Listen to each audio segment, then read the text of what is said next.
Good afternoon, everybody. Let me begin by once again thanking the government and the people of Malaysia for hosting us at the U.S., ASEAN, and East Asia summits. These gatherings are enormous undertakings, but thanks to Malaysia's leadership and incredible hospitality, they have been a great success.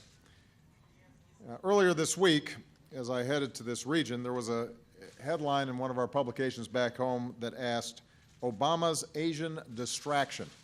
And the premise seemed to be that this region was somehow disconnected from pressing global events. I could not disagree more. This region is not a distraction from the world's central challenges, like terrorism.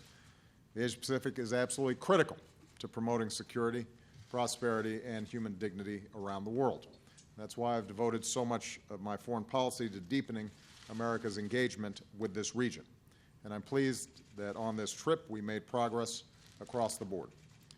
With my fellow leaders from Japan, Australia, and the Philippines, I reaffirmed that our treaty alliances remain the foundation of regional security. The United States is boosting our support for the Philippines' maritime capabilities and those of our regional partners. At the U.S., ASEAN, and East Asia summits, a key topic was the South China Sea, and many leaders spoke about the need to uphold international principles, including the freedom of navigation and overflight and the peaceful resolution of disputes. And to make sure we keep deepening our partnership here in Southeast Asia, I invited all 10 ASEAN leaders to the United States next year. I'm pleased they accepted, and I look forward to continuing our work. On the economic front, we worked with our APEC partners to advance a regional economic order where all nations play by the same set of rules. Based on my meeting with our Trans-Pacific Partnership countries, I am optimistic that our 12 nations will approve this pact and that we can increasingly focus on implementing it. APEC joined the G20 in sending an unequivocal message that we need to reach an ambitious climate change agreement in Paris. I also want to note the landmark step we took this week with more than 30 other nations at the OECD to dramatically reduce subsidies for coal-fired power plants around the world, which is an important way to advance the fight against climate change. Of course, given the events of this week, much of my work here in Asia focused on the urgent threat of terrorism. Today, families in too many nations are grieving the senseless loss of their loved ones in the attacks in France and in Mali. As Americans, we remember Noemi Gonzalez, who was just 23 years old, a design major from California State University. She was in Paris to pursue her dream of designing innovations that would improve the lives of people around the world. And we remember Anita Dutar of Maryland. She's a veteran of the Peace Corps, a mother to her young son who devoted her life to helping the world's poor, including women and girls in Mali, and lift themselves up with health and education. Noemi and Anita embodied the values of service and compassion that no terrorist can extinguish. Their legacy will endure in the family and friends who carry on their work. They remind me of my daughters or my mother, who on the one hand had their whole life ahead of them, and on the other hand had devoted their lives to helping other people. And it is worth us remembering when we look at the statistics that there are beautiful, wonderful lives behind the terrible death tolls that we see in these places. Now, over the years, our friends here in Asia have been victims of terrorism, and many of them are close counterterrorism partners with us. So my time here has also been an opportunity to work with many of our partners in the Asia-Pacific that are members of our coalition against ISIL. Australia, Canada, Japan, Malaysia, New Zealand, Singapore, South Korea, and Taiwan, which brings me to the point I want to emphasize today. For more than a year, the United States has built and led a broad coalition against ISIL of some 65 nations. Given the frequent focus on America's leadership of this campaign, sometimes the contributions of our partners are overlooked In fact, since the G20, a number of our coalition members have stepped up with new commitments. So today I want to take a moment to recognize how our allies and partners help advance every element of our strategy. Nearly 24 nations, among them Turkey and our Arab partners, contribute in some way to the military campaign, which has taken more than 8,000 strikes against ISIL so far. And as I've said, we're ready to welcome or cooperate with other countries that are determined to truly fight ISIL as well. 15 countries have deployed personnel to train and support local forces in Iraq. The United Arab Emirates and Germany are organizing 25 coalition partners in helping to stabilize areas in Iraq liberated from ISIL. Italy is coordinating the multinational effort to train Iraqi police. On the political front, the U.S. leadership brought all of the key countries together in Vienna to discuss a common understanding on the principles for ending the Syrian civil war. On the humanitarian front, the United States is helping to lead the effort to mobilize more aid for the Syrian people, including refugees. More than 40 countries have now passed or strengthened laws to prevent the flow of foreign terrorist fighters, and 34 nations, including the United States, have arrested foreign terrorist fighters.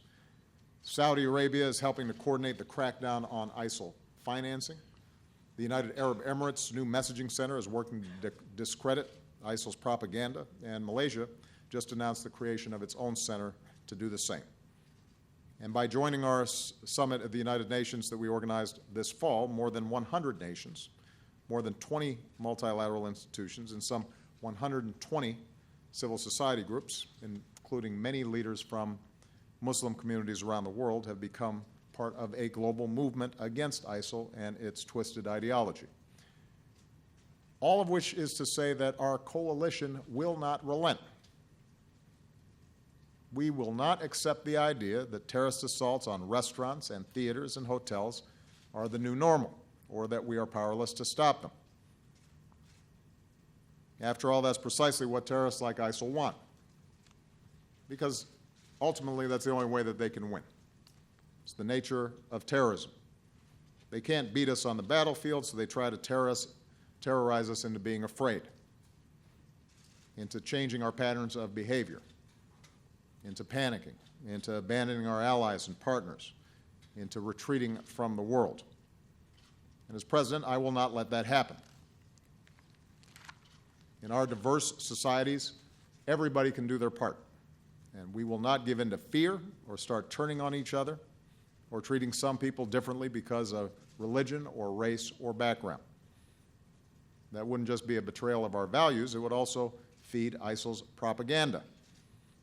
Their assertion, which is absolutely false, that we must absolutely reject, that we are somehow at war with an entire religion. The United States could never be at war with any religion because America is made up of multiple religions. We're strengthened by people from every religion, including Muslim Americans. So I want to be as clear as I can on this. Prejudice and discrimination helps ISIL and undermines our national security. And so even as we destroy ISIL on the battlefield, and we will destroy them, we will take back land that they are currently in. We will cut off their financing. We will hunt down their leadership. We will dismantle their networks and their supply lines, and we will ultimately destroy them. Even as we are in the process of doing that, we want to make sure that we don't lose our own values and our own principles.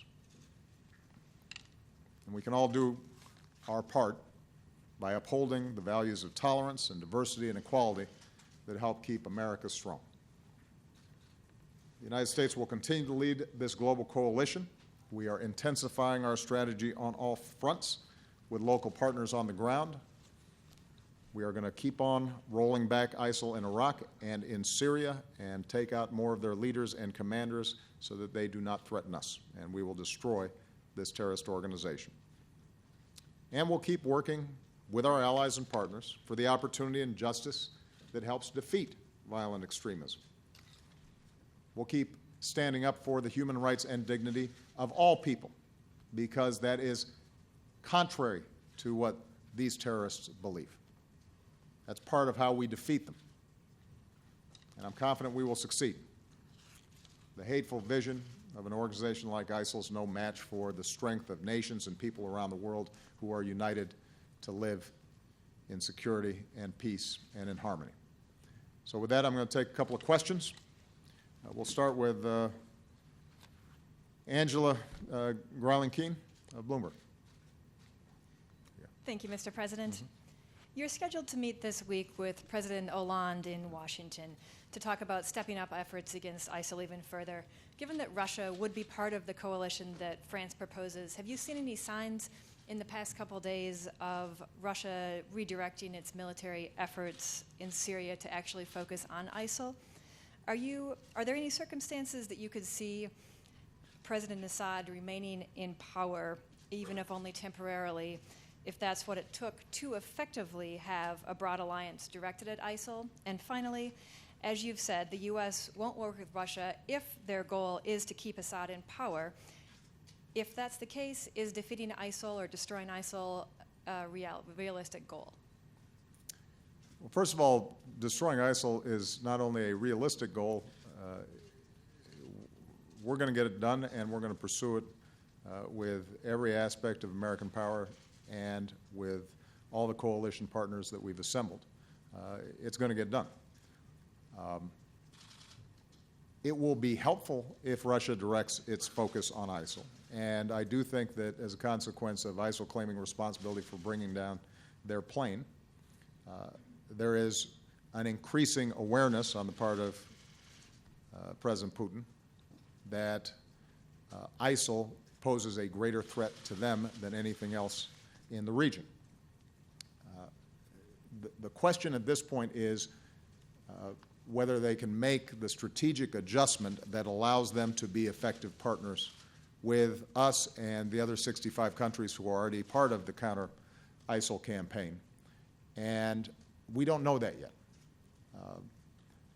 So far, over the last several weeks, when they started taking strikes in Syria, their principal targets have been the moderate opposition that they felt threatened Assad. Their principal goal appeared to be, if you follow the strikes that they took, to fortify the position of the Assad regime. And that does not add to our efforts against ISIL. In some ways, it strengthens it, because ISIL is also fighting many of those groups that the Russians were hitting. When we were in Turkey, I discussed with President Putin in a brief pull-aside his need to recognize that he needs to go after the people who killed Russian citizens. And those aren't the groups that they were currently hitting with strikes. So they're going to have to make an adjustment in terms of what they're prioritizing. More broadly, I've said this before. I said it to President Putin 5 years ago, and I repeated it to him just a few days ago. The issue with Assad is not simply the way that he has treated his people. It's not just a human rights issue. It's not just a question of supporting somebody who's been ruthlessly dropping bombs on his own civilian populations. As a practical matter, it is not conceivable that Mr. Assad can regain legitimacy in a country in which a large majority of that country despises Assad and will not stop fighting so long as he's in power, which means that the civil war perpetuates itself. And so the goal in Vienna is to see if, with all the countries around the table, including Saudi Arabia and Turkey and Iran and Russia, as well as the United States and other countries that have concerns about this, whether we can arrive at a political transition process that recognizes the need for a new government and can quell the fighting, bring about a ceasefire, and allows all of us to refocus our attention on this barbaric organization that is killing so many people. Russia has not officially committed to a transition of Assad moving out, but they did agree to the political transition process. And I think we'll find out over the next several weeks whether or not we can bring about that change of perspective with the Russians. Keep in mind that we all have an interest in maintaining a Syrian state because we don't want complete chaos. I mean, and there are problems that we've seen in, for example, Lebanon, when the machinery of state entirely breaks down. So there's going to be a need for the international community and the United Nations to work in order maintaining a Syrian state and be able to move forward with a political transition that's orderly. And that's going to be difficult, but that's what we have to focus on. In terms of the position of the United States and the other 65 members of the coalition, my view on Assad is it will not work to keep him in power. We can't stop the fighting. Even if I were to cynically say that my priority is ISIL and not removing Assad, regardless of the terrible things that he's done to his people, the United States could not stop the fighting in Syria by those who are opposed to Assad's rule. And so this is a practical issue, not just a matter of conscience. And I think that there are a large number of members of this coalition, including President Hollande, who agree with me on that. Okay. Michael Scheer. Thank you, Mr. President. On a different topic, when you go to Paris next week for the climate talks, you do so in the shadow of what happened in that city a week ago. Could you talk a little bit about how you think those terror attacks might affect the talks? And substantively on the talks, can you talk a little bit about concerns that the United States might not have the ability to convince poor countries that nations will help them pay for what they need to do to achieve the climate talks, given especially the Republican opposition back home? And on one separate matter, could you comment on the investigations that we reported about in our paper this morning into whether or not intelligence officials are altering the assessments of the ISIL campaign to make them seem more rosy? Yeah. I'll take the last question first. One of the things I insisted on the day I walked into the Oval Office was that I don't want intelligence shaded by politics. I don't want it shaded by the desire to tell a feel-good story. We can't make good policy unless we've got good, accurate, hard-headed, clear-eyed intelligence. I believe that the Department of Defense and all those who head up our intelligence agencies understand that, and that I have made it repeatedly clear to all my top national security advisors that I never want them to hold back. Even if the intelligence or their opinions about the intelligence, their analysis or interpretations of the data contradict current policy. So that's a message that we've been adamant about from the start. I don't know what we'll discover with respect to what was going on at CENTCOM. I think that's something that's best left to the IG and the processes. I have communicated once again to both the chairman of the Joint Chiefs as well as Secretary Carter that I expect that we get to the bottom of whether or not what you described has been happening. There are always going to be some disputes with respect to how to interpret facts on the ground. I get intelligence briefings every single day, and there are times where they're making their best judgments. They'll say with moderate confidence or low confidence or high confidence, this is what we think is happening. There may be times where there are disputes internally among various intelligence agencies about that.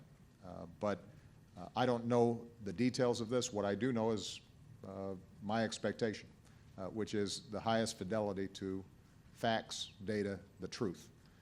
And if there are disagreements in terms of how folks are interpreting the facts, then that should be reflected in the reports that we receive. That some folks think this is going on, other folks think that's going on, and that's part of what I weigh in terms of making decisions. One last thing I'll say, though, is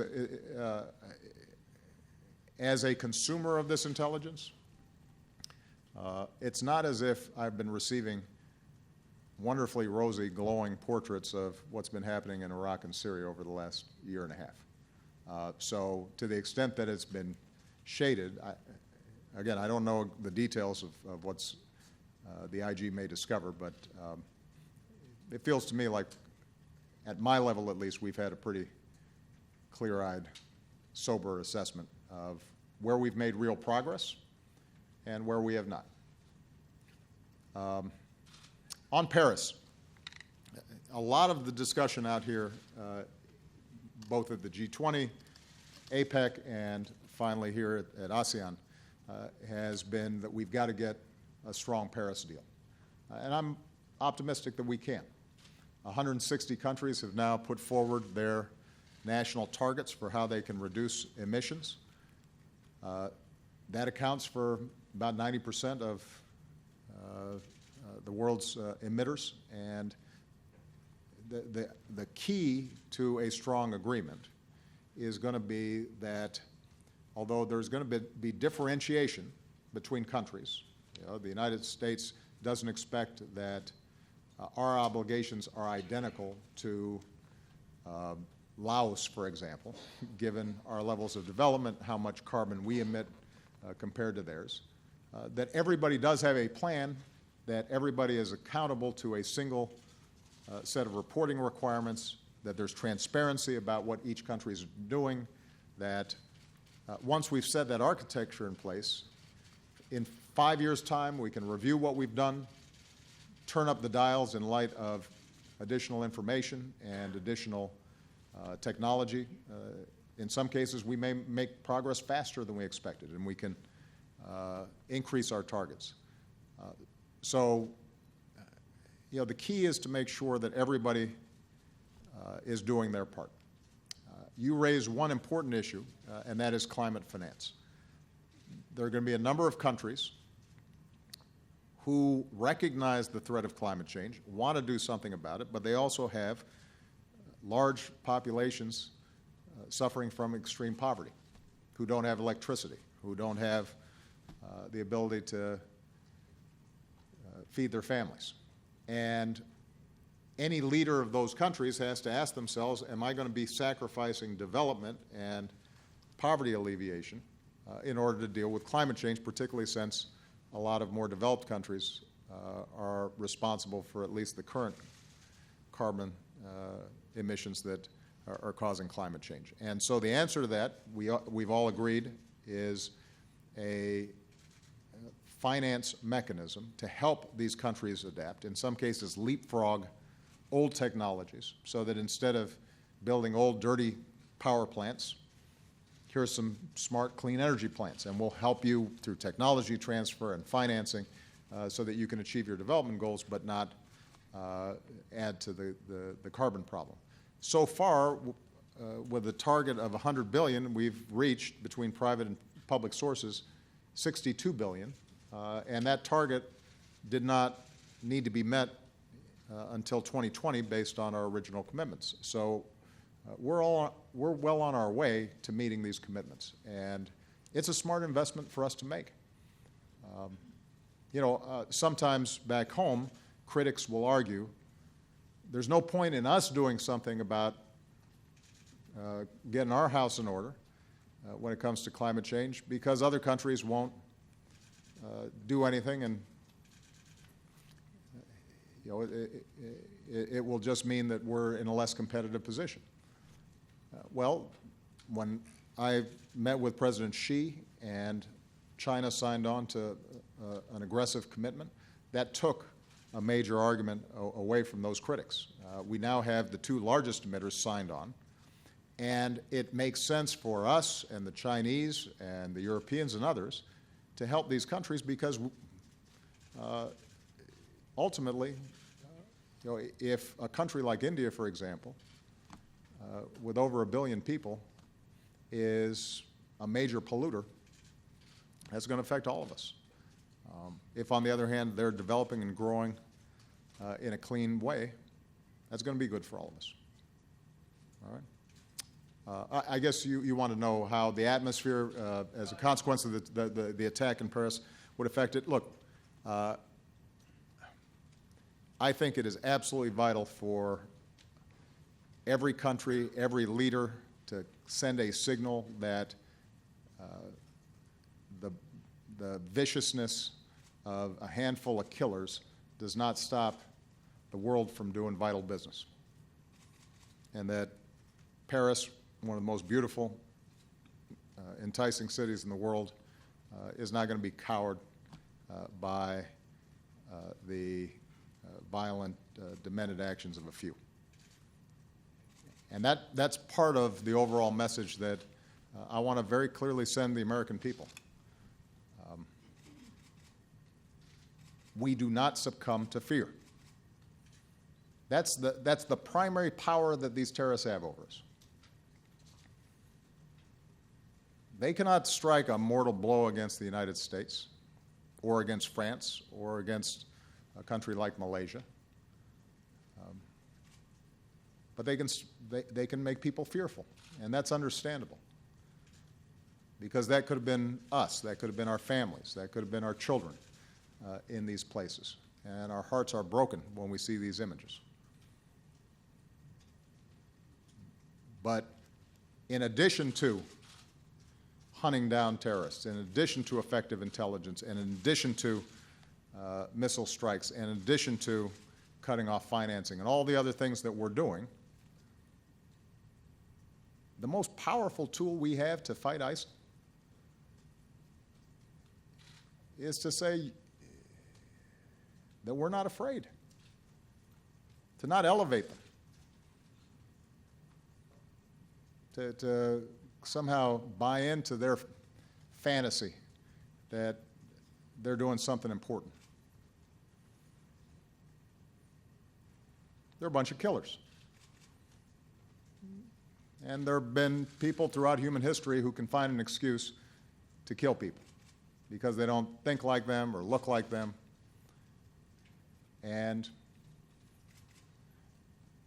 we fight them, and we beat them. And we don't change our institutions and our culture and our values because of them.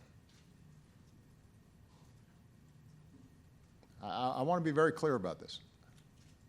I am not afraid that ISIL will beat us because of their operations. When I see a headline that says this individual who designed this plot in Paris is a mastermind, he's not a mastermind. He found a few other vicious people, got hands on some fairly conventional weapons, and sadly, it turns out that if you're willing to die, you can kill a lot of people.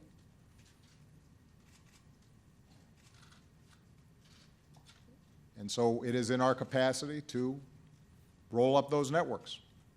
Now we got to take precautions, we have to take it seriously, and we have to go at the heart of the problem that exists inside of Syria and Iraq right now.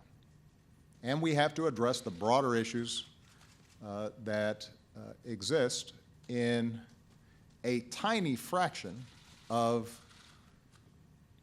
the Muslim community, but it is a real problem that leaders from Prime Minister Najib to the President of Indonesia and others who have large Muslim populations acknowledge.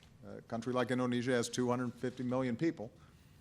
If just a tiny fraction of those are in some ways attracted by a vicious ideology like ISIL's, then that's a real problem for us.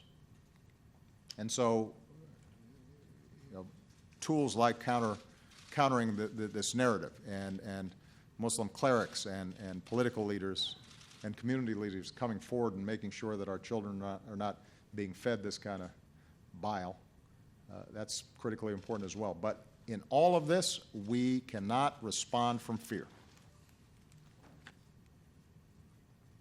And the American people in the past have confronted some very real, enormous threats, and we beat them. We vanquished them. This will be no different. Kevin Court. Thank you, Mr. President.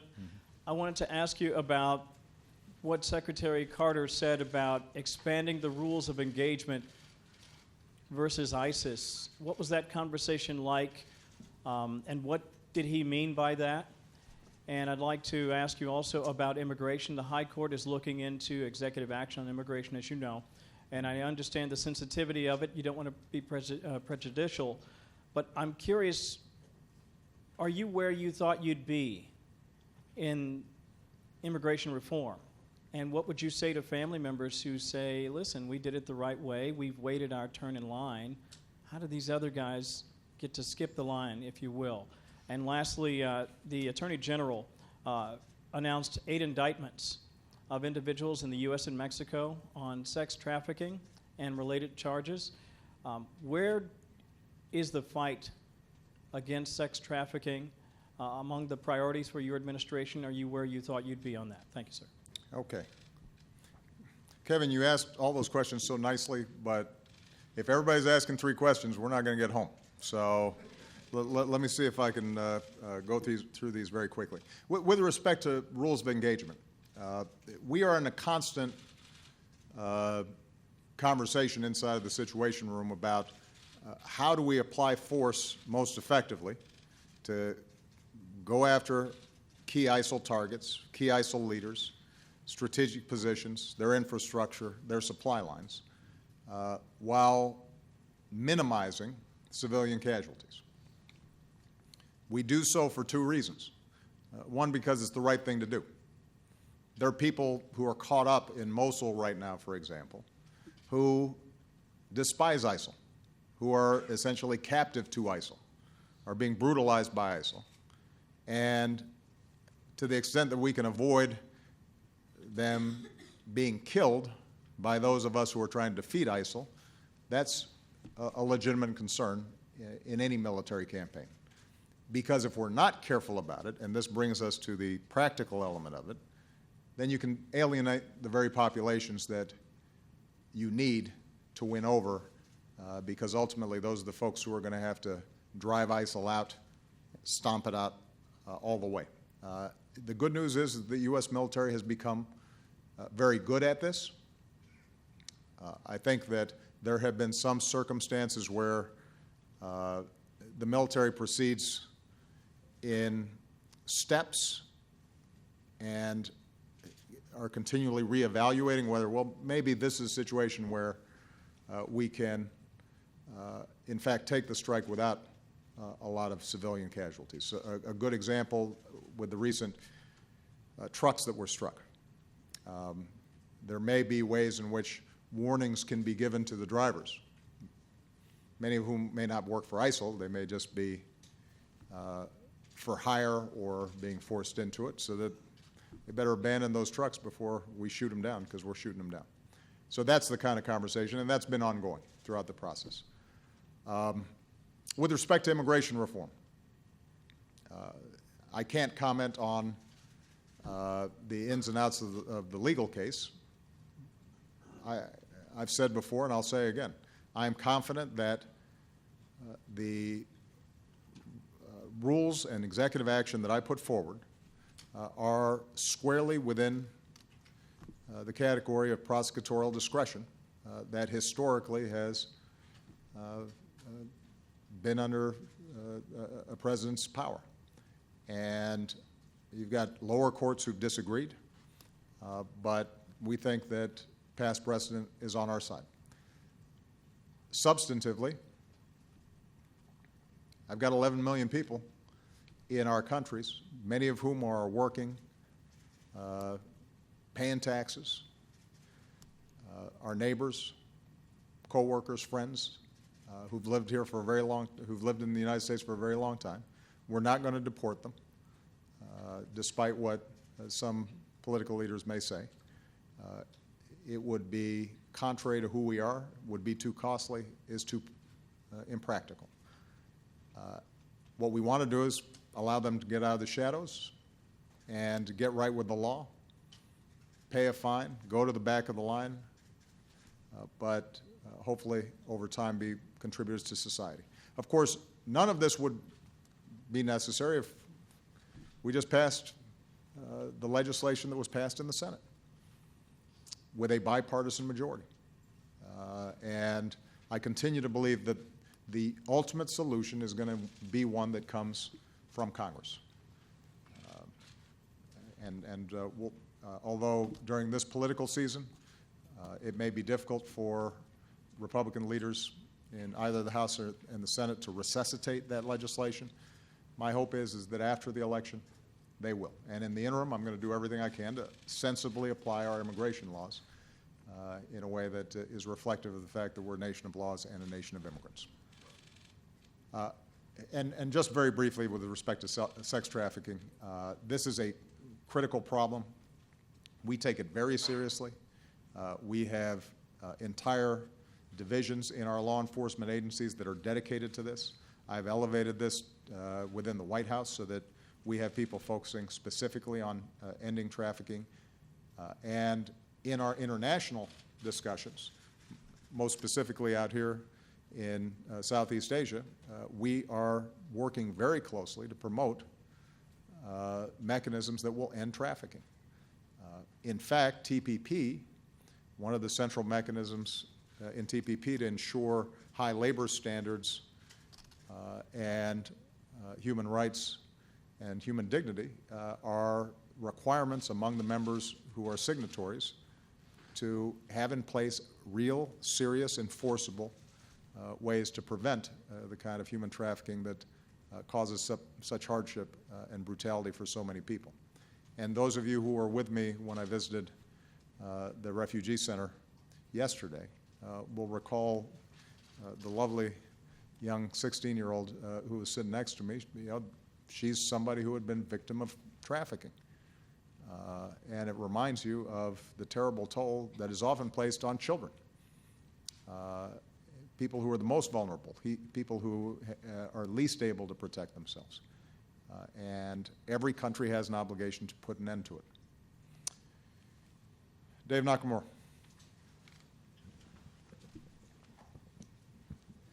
Thank you, Mr. President. You said moments ago that Americans should not give in to fear when it comes to these terrorist attacks.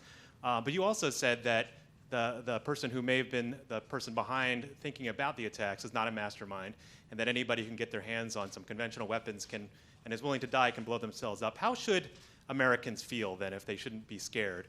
And if I may, the Washington Post and ABC News just this week came out with a poll that said 83% of the voting public believes that an attack, terrorist attack against the U.S. with mass casualties is likely to happen in the near future, and 40% say it's very likely. Does that, in your mind, given the fact that you think the public should not be so fearful, mean that the terrorists are winning? And do you believe that this is sort of the new normal and Americans will have to live with this kind of fear? David, I think that the American people are right to be concerned and to expect that we in the government and in law enforcement are doing everything we can to disrupt terrorist attacks, to intercept intelligence that may lead us to individuals who are willing to carry out these attacks, that we make sure that these terrorists are not gaining the kinds of weaponry that would make it easier for them to cause mass attacks. This is a serious problem. And, as somebody who more often than I would like have met with or comforted families of victims of terrorism, the losses are real and they're devastating. So this is a serious problem, and we have to work collectively across the board as we've been doing since I became president and since previous administrations identified the kinds of organized terrorist activity like Al-Qaeda that we've seen. We've got to do everything we can to stop it. But there's a difference between being vigilant and being concerned and taking this seriously and taking precautions and in some cases changing our security arrangements as we've done, for example, in aviation. There's a difference between smart applications of law enforcement and military and intelligence and succumbing to the kind of fear that leads us to abandon our values, to abandon how we live, to abandon or change how we treat each other. And the good news is Americans actually have been resilient. They've been tested. We had a mass casualty attack on 9/11. And as I said before, I was very proud of the fact that the fundamental nature of America and how we treated each other did not change. I think we made some bad decisions subsequent to that attack, in part based on fear, and that's why we had to be cautious about it. We have to think things through, but overall, the American people went about their lives. Times Square is filled with people, rightly so. After the Boston bombing attack, folks went right back to the ballpark and saying, "Take me out to the ball game." That's what they needed to do. So the message I have is that those of us who are charged with protecting the American people are going to do everything we can to destroy this particular network. Once this network is destroyed, and it will be, there may be others that pop up in different parts of the world. And so we're going to have to continue to take seriously how we maintain the infrastructure that we built to prevent this. But it doesn't have to change the fundamental trajectory of the American people. And that we should feel confident about. And the media needs to help in this. I mean, I just want to say, during the course of this week, a very difficult week, it is understandable that this has been a primary focus. But one of the things that has to happen is how we report on this has to maintain perspective and not empower in any way these terrorist organizations or elevate them in ways that make it easier for them to recruit or make them stronger. They're a bunch of killers with good social media. And they are dangerous, and they've caused great hardship to people. But the overwhelming majority of people who go about their business every day, the Americans who are building things and making things and teaching and saving lives as firefighters and as police officers, and they're stronger. Our way of life is stronger. We have more to offer. We represent 99.9% of humanity, and that's why we should be confident that we'll win. Colleen McCain-Nelson. Thank you, Mr. President. You've threatened to veto the bill the House passed that would tighten screening procedures for Syrian refugees, but you've left the door open to legislation that is more constructive in the White House's view. Yeah. What specific changes to your refugee program would you support? And do you think that Democrats who are calling for a halt to your program are betraying our country's values, as you've suggested of some Republicans? And one last thing, I'm sorry, separately. Not a four-part question. Just a two-parter. Okay, go ahead. You met Friday with Prime Minister Najib, who's facing allegations of corruption and human rights violations, and you'd said at your town hall event that you would raise those issues with him when you spoke privately. What was your message to Najib about the investments fund scandal and also about the issue of jailing his political opponents? Okay. With respect to the refugee program, Paris just happened a week ago. News moves so fast these days that sometimes we just lose track. It's been so recent and so pervasive in the news, and people have understandably been so concerned, given how similar Paris is to many American cities, that I get why legislation in the House moved forward quickly.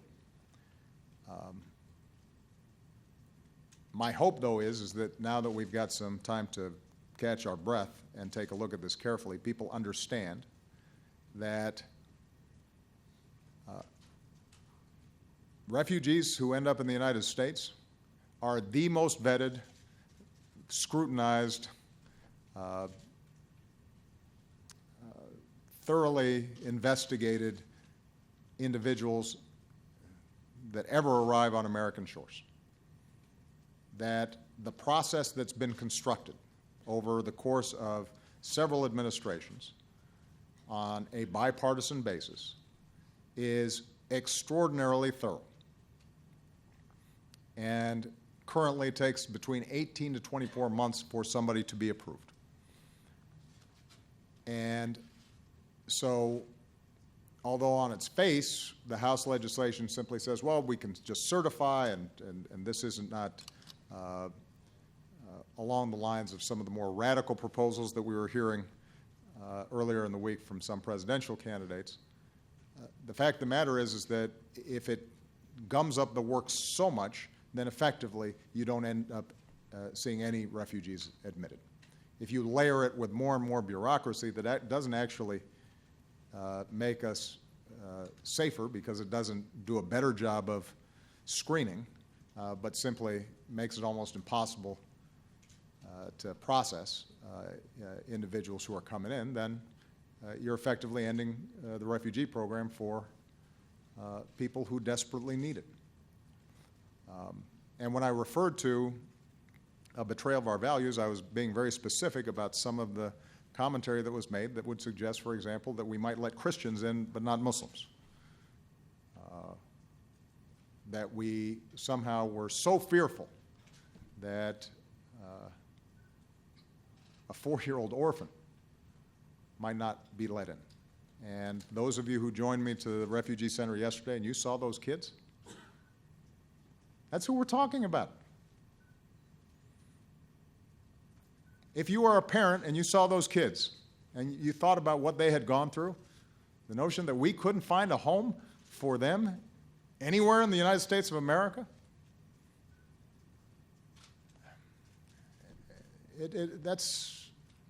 that is contrary to our values. And the good news is that the overwhelming majority of people who know that we are screening and all the precautions that are already taken, if they saw those kids, they'd say, yeah, we need to do right by those children. So, with respect to Prime Minister Najib, I don't comment on investigations happening back in the United States. I certainly am not going to comment on any investigations or legal proceedings that may be taking place in a foreign country where I'm a visitor.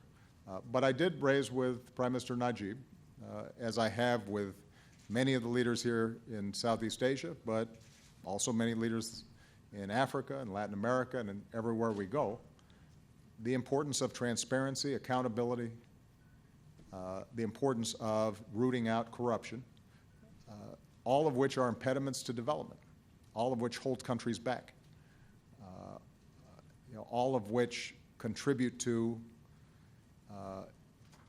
poverty and stunted growth. And if countries solve those problems, even if they are resource poor and landlocked, they will do better. And if they don't solve those problems, it doesn't matter how much how much they're blessed by natural resources or size or geography, they're going to fail. And I also emphasize to Prime Minister Najib the importance of civil society and a free press in countries thriving. And every country here is at different levels and stages of development, both social and economic. And we don't expect that everybody follows the same path that the United States does. But I do think there's some basic principles that are important for us to uphold as friends and partners to the countries that we're talking to. The good news is that take a country like Myanmar that just went through a historic election after having been subject for 40 years to military rule. They're not going to immediately be Sweden in terms of their democratic practices. But there is a sea change taking place there. And we want to encourage that and engage it. And a lot of the work that we do, the open government partnership that we set up through the United Nations, the bilateral work we do in terms of improving transparency, the principles and rules that we've embedded in TPP. All those things are designed to raise the bar, to have people set sights that are a little bit higher. And some will go forwards, some will slip back. Paces will vary, but the trajectory is the same. And that is a world where ordinary people are treated fairly, there's rule of law, there's transparency, governments are accountable, people's voices are heard, women are treated equally, minorities are not discriminated against. Those are profoundly American values, but I also think they are universal values. All right? Thank you, everybody. Let's go home.